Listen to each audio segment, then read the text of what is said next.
doutor Fabiano Lago. Tudo bem, doutor? Seja bem-vindo mais uma vez aqui ao Coisas da Gente. Muito obrigada pela sua presença.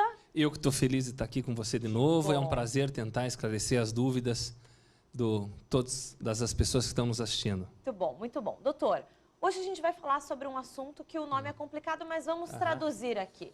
É aquela pessoa que sua demais. Né, exatamente. O termo médico é a hiperidrose. Hiperidrose. Falei errado, então. Hiperidrose. Que, na verdade, o que é? É o excesso de suor que algumas pessoas podem ter, assim, como de uma forma genética. A pessoa já nasce com essa tendência. E, embora não seja grave, Karen, ele incomoda bastante, né? Com certeza, com certeza. Principalmente assim, quando a hiperidrose, ela vem em dois locais específicos, nas mãos. Tem pessoas assim que chega a pingar a mão, né? Então a pessoa fica envergonhada, constrangida de cumprimentar uma outra pessoa na mão. Ou quando tem nas axilas, que ela assim deixa a camisa molhada, troca de camisa, meia hora depois molha novamente. Então, veja só, acho que para a gente esclarecer para as pessoas, primeiro, quando que a gente devia suar? A gente devia suar de uma forma normal só quando o nosso organismo esquenta. Aumenta a temperatura do organismo, a gente sua. Então, por exemplo, a gente faz uma atividade física, a gente faz exercício, a gente esquenta o organismo, a gente sua. Está muito quente lá fora, você está passeando, está um calor, a gente deve suar. Mas a hiperidrose, o que acontece? Mesmo com a temperatura amena, né? Sem a pessoa fazer atividade física, a mão começa a escorrer água. A pessoa fica com a axila totalmente molhada. Muitas vezes, Karen, está ligado ao estado de ansiedade, né? Isso é importante a gente falar, né, doutor? Porque muitas pessoas não sabem diferenciar exatamente até que ponto é normal e até que ponto pode vir a ser a doença. Isso é uma dúvida bem comum, porque muitas vezes as pessoas elas se questionam se pelo fato de elas suarem bastante, elas têm esse distúrbio da hiperidrose ou não. Então, vai algumas dicas aí para quem está nos assistindo. Primeiro, perceba se você sua mesmo quando você não fez atividade física e quando não está muito calor. Tá? Segundo, a hiperidrose ela pode ser dividida entre primária e secundária. Primária, ela vem e ela não está assim, decorrente de uma outra doença. E secundária é quando o excesso de suor ele vem decorrente de uma outra doença.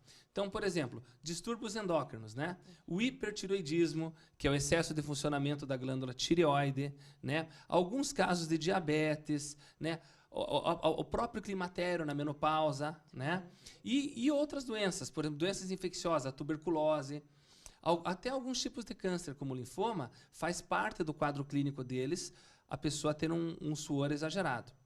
Mas, claro, a pessoa não precisa ficar nervosa, que ela está suando um pouco mais, ser uma doença grave. A grande maioria dos casos de hiperidrose ela é primária, quer dizer, a gente não tem uma outra doença e a gente sua mais, em especial em 3 partes do corpo. Axilas, mãos e pés ou na cabeça. Nossa, né? perfeito. Então tem esses 3 pontos. Tá. Doutor, eu vou convidar agora para a gente assistir uma matéria que a gente fez com uma personagem nossa que tem esse problema, certo? E a gente vai identificar agora com a nossa matéria especial. Vamos lá. Desde criança, a Bárbara sofria com suor em excesso, mas achando que aquilo era normal, só decidiu procurar um médico depois de adulta.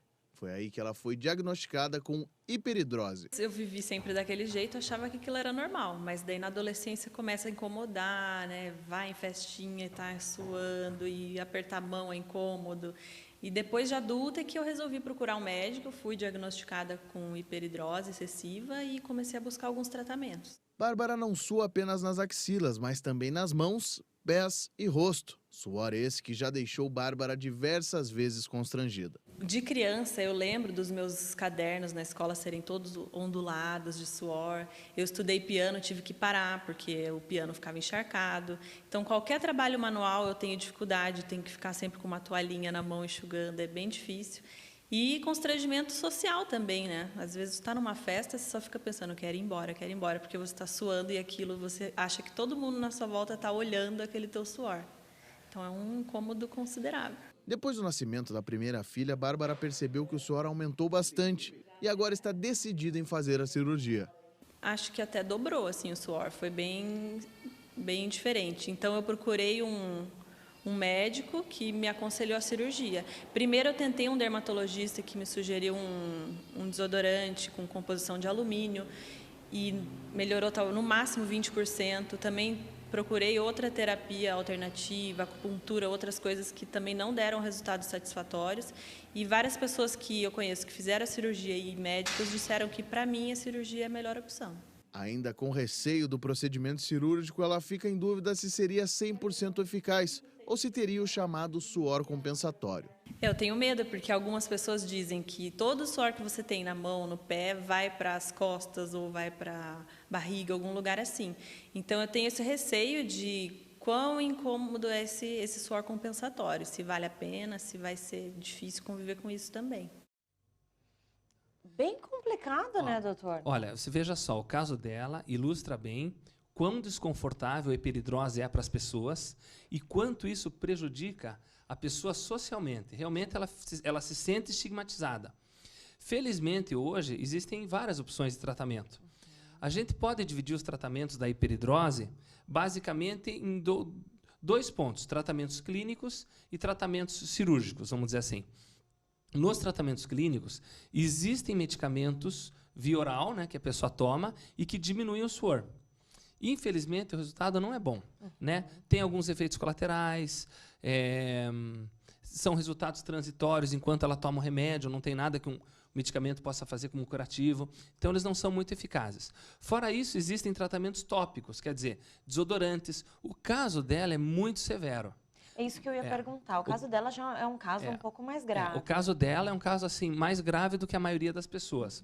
Então, eu acho que ela foi bem encaminhada para a cirurgia. Me parece que no caso dela, a cirurgia está bem indicada. Mas para casos mais leves, existem desodorantes especiais ou existem até... Eu, no caso, sou endocrinologista.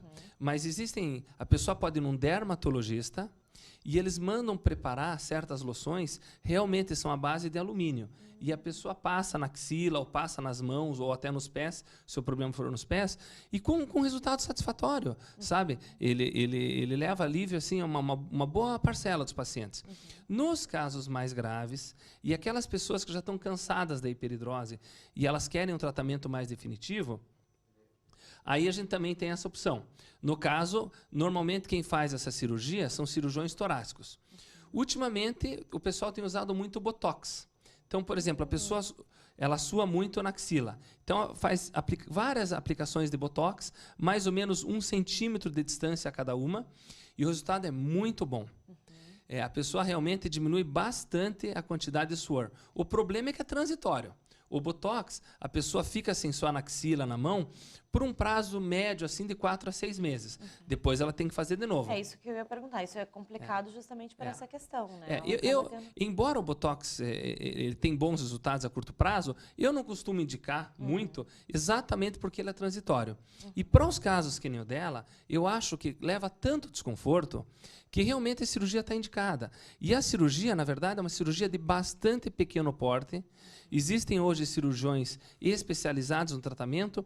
E o que eles fazem? A cirurgia, Karen, basicamente consiste em você... Na verdade, não é nem mais cortar hoje. Você coloca um clipe.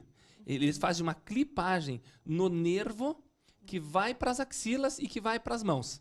É aquele nervo que vai dar a ordem para a axila suar ou a ordem para a mão suar. E realmente o resultado é excelente porque esses locais param de suar. Ela citou digamos assim, um efeito colateral da cirurgia muito comum.